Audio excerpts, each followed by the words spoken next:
All right, I'm going to make some people mad with this one. Dumb phones are dumb. They're not cost effective, they require you to learn a new operating system and new parental controls, and they don't integrate with your other devices, or at least they don't do it well enough to make it user friendly. But there is a better option. Let me explain. If you're a parent of a technology using child, you're faced with a seemingly impossible task. On one hand, you want the convenience of being able to contact and locate your child easily when they're away from home. And on the other hand, you want to protect them from the garbage that comes along with social media, open contact lists, and internet-connected devices in general. So in recent years, many parents have turned to dumb phones as the answer. But dumb phones are an overly complicated solution in search of a problem. When you buy a dumb phone, you're not getting an iPhone or an Android phone with an operating system that you're familiar with, and that easily integrates with your family's other tech devices. Instead, you're buying a new user interface with parental controls that you've never seen before and that are specific to that device. So after you get that phone set up just the way you want it, what happens when they sit down at the computer to work on writing that report? It's a new operating system with different parental controls that you have to learn and set up all over again. And to make matters worse, some of these dumb phones require you to purchase phone plans that the manufacturer offers specifically for that device. So if you are hoping to bundle that phone in with your family plan or shop around for a good deal from an MVNO like Mint, Metro, or Cricket, it's not going to happen. But wait, it gets even worse. Now you're ready to start actually using the device. Obviously there were certain apps that you wanted to go without, but what about the apps and the functionality that you actually did need? Does the phone have those? How intuitive is it to use?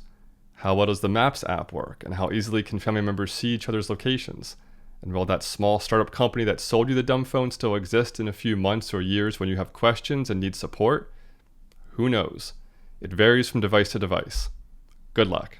Now multiply that headache times your number of children, and by the number of times that those devices will get outdated and need to be replaced. Does that sound like a nightmare to you? Yeah, it does to me too.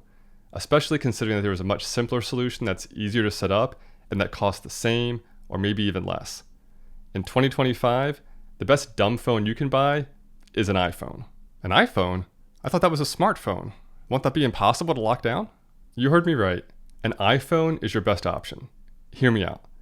With Apple's screen time parental controls, you can lock down the App Store so that you must approve every app before it's downloaded, lock down web browsing so that only the sites that you approve are accessible, rather than trying to block a few of the bad sites, which is never going to be effective.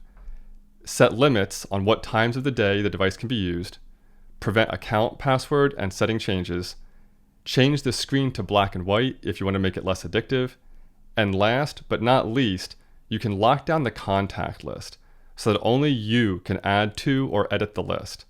And calls, texts, or video calls will only be allowed with those people in the contact list that you created.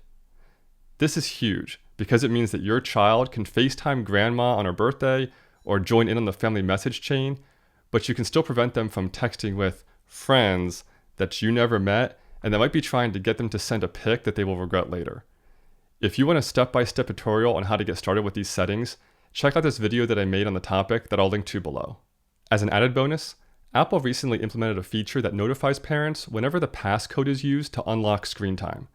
So if your child ends up guessing your passcode, you'll find out as soon as they use it. All of this, plus you can still use the Find My app that's on every Apple device to track your child's location in real time. But John, aren't iPhones way more expensive than a budget dumb phone? Sure, if you buy a brand new current model phone. But your kid doesn't need that. Just wait for a holiday sale or pick up a used iPhone on Amazon. You can get a perfectly usable phone for a couple $100s. And if there's a few scratches on the sides or back, your kid's going to put a case on it and never see them anyway. And on top of all of this, once you set the screen time settings for your child one time, they will follow that child when they log into their iMac, MacBook, iPad, or new iPhone when they upgrade at some point in the future. No need to reinvent the wheel or learn a whole new set of parental controls. And if you use this same game plan for all of your kids, you can use those same screen time settings as a model for setting up everyone else's parental controls. This is a massive time saver and a much more comprehensive solution.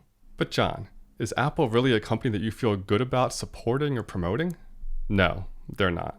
But neither are 99% of the companies making the products that most of us use on a daily basis. Now don't get me wrong, I'm not advocating for a position of indifferentism or relativism.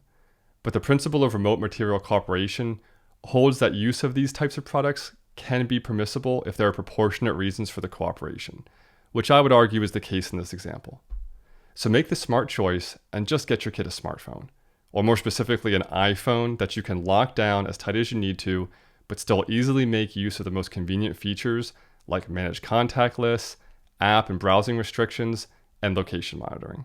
Do I have a point, or am I dumb for not going all in on dumb phones? Leave a comment and let me know what you think.